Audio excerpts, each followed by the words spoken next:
Hi friends, இப்போ பாருங்கள், நம்ம உருளைக்கிழங்கு பட்டாணி போட்டு வறுவல் செய்யலாம். சூப்பரான வறுவல். அதுக்கு வெங்காயம் கொஞ்சம், தக்காளி ஒன்று, பச்சை மிளகா 2, உருளைக்கிழங்கு வேக வச்சு வச்சுருக்கு. பட்டாணி உருளைக்கிழங்கு வேக வச்சு வச்சுருக்குது.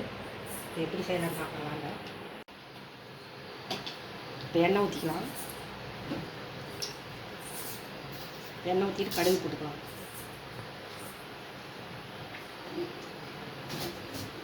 கடுகு வச்சோன்னா சீரகம் போட்டுக்கலாம். ஒரு சாப்பாட்டு போட்டு தண்ணி சாப்பிட்டுக்கலாம். சாம்பார் வச்சு சாப்பிட்டுக்கலாம், அப்படியே போட்டு தண்ணி சாப்பிட்டுக்கலாம். கடுகு வடித்தோடனே சீரகம் போட்டுக்கலாம். சீரகமும் கடுகு வெடிச்சிருச்சு. இப்போ வெங்காயம்,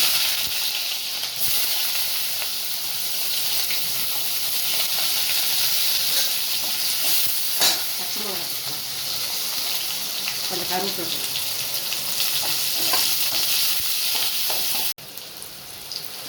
கொஞ்சமாக இஞ்சி பூண்டு போட்டுக்கலாம்.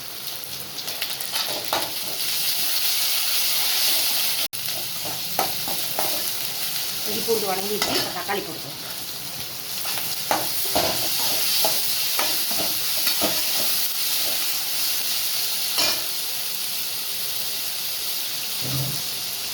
கொஞ்சம் உப்பு போட்டுக்கலாம்.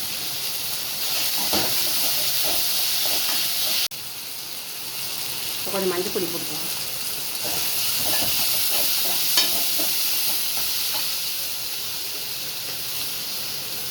மிளகாத்தூள் கொஞ்சம் போட்டுக்கலாம். பச்சை மிளகா போட்டுக்கலாம். அதனால் மல்லித்தூள் போட்டுக்கலாம்.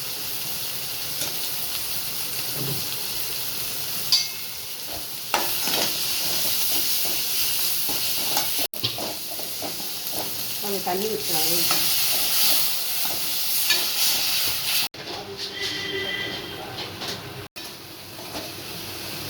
இதெல்லாம் வெந்துருச்சு. தக்காளி இதெல்லாம் நல்லா வெந்துருச்சு. இப்போ உருளைக்கிழங்கு போட்டுக்கலாம். உருளைக்கிழங்கு போட்டு பட்டாணி எல்லாம் சூப்பராக ரெடி ஆகிடுச்சு. உருளைக்கிழங்கு பட்டாணி வேக வச்சுட்டிங்கன்னா தக்காளி வெங்காயம் தாளித்தா சீக்கிரம் இதாகும். அது எப்படி சூப்பராக இருக்காது.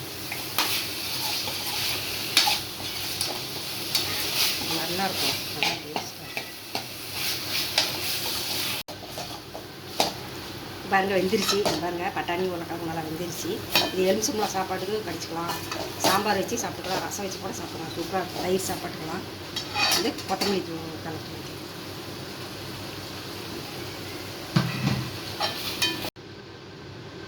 பாருங்கள். இது எப்படி இருக்குன்னு செஞ்சு பார்த்துட்டு லைக் பண்ணுங்கள், சப்ஸ்கிரைப் பண்ணுங்கள். வாங்க சாப்பிட்லாம். பாய்.